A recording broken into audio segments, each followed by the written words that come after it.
Before the great age of exploration, the world was already connected, but mainly by land routes like the Silk Road. Trade was limited and difficult. People in Europe, Asia, and Africa knew of each other, but the massive oceans, especially the Atlantic, were essentially walls. This set the stage for one of history's greatest economic changes, the moment those walls came down. Europeans had a serious craving for luxury goods from Asia, especially spices like pepper and cinnamon. Imagine paying a huge price for a tiny jar of pepper.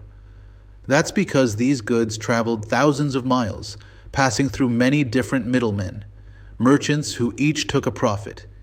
Europeans were desperate to find a cheaper, direct supply line. The situation got worse around 1453. The powerful Ottoman Empire took control of the key land routes connecting Europe to Asia. This was a massive problem for European merchants. The Ottomans essentially put a toll booth on the world's most valuable trading highway. This forced a single, desperate solution. Europe had to find a way to sail around the Ottoman control. The age of exploration wouldn't have happened without incredible new technology. Shipbuilders developed the caravel, a smaller, faster ship that could sail against the wind. Sailors used the magnetic compass for direction and the astrolabe to calculate their latitude at sea. These innovations made long, dangerous ocean voyages possible for the first time.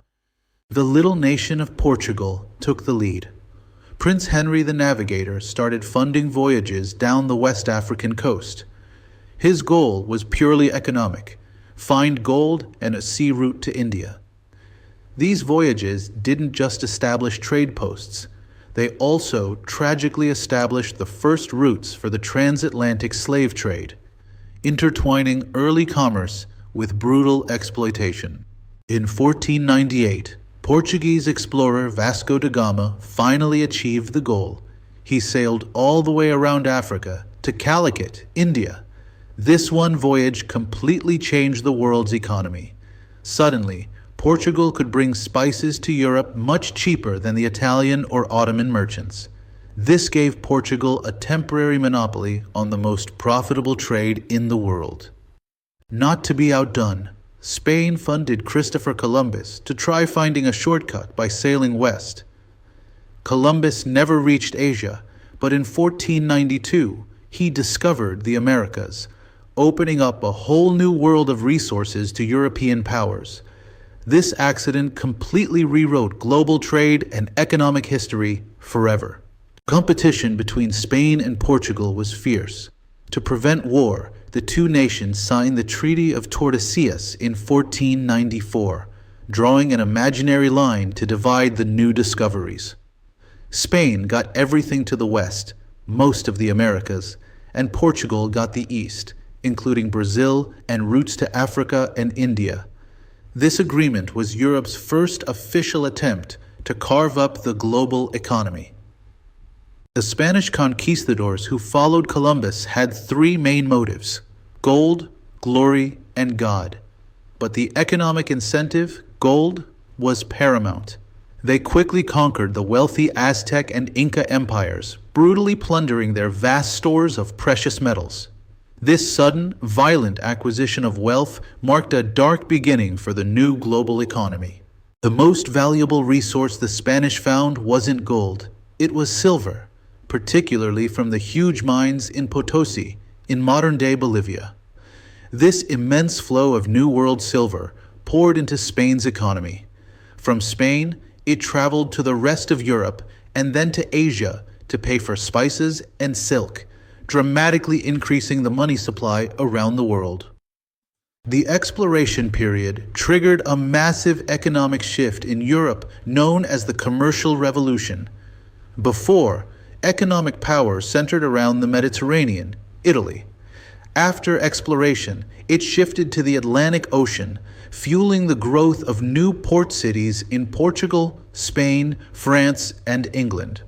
This was a total reordering of Europe's economic geography.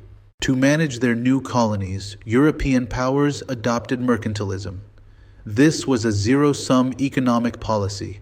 The goal was for the mother country to get rich by hoarding gold and silver. Colonies existed only to provide cheap raw materials and serve as a guaranteed market for the finished goods made back home. It was an economic system built on exploiting colonies. The flood of New World silver caused a massive economic problem, inflation or the price revolution. Too much silver was suddenly available, so the value of each coin went down. Prices for goods rose steeply. This hurt common laborers whose wages didn't keep up, but it benefited merchants and landowners who had goods to sell, widening the gap between the rich and the poor. Exploration was a massive financial risk. To fund these ventures, merchants created joint stock companies like the famous British East India Company. These companies allowed many investors to buy shares. If the voyage succeeded, everyone shared the profit. If it failed, everyone shared the loss. This was a key step toward modern corporate capitalism. The greatest non-monetary impact was the Columbian Exchange, a vast transfer of life between the old world and the new. This included plants, animals, culture, and tragically, disease. This biological exchange had enormous long-term effects on global diets, farming, and labor, both positive and deeply negative. The Old World received some priceless economic gifts from the Americas. Crops like potatoes, maize, corn, and tomatoes were easily grown and incredibly nutritious. The potato, in particular, helped feed Europe's growing population. This increased food supply led directly to a global population boom that reshaped the labor force for centuries. The New World also received valuable goods, like the Old World brought sugar, coffee, wheat, and horses. Horses in particular completely changed the lives and warfare of many indigenous groups.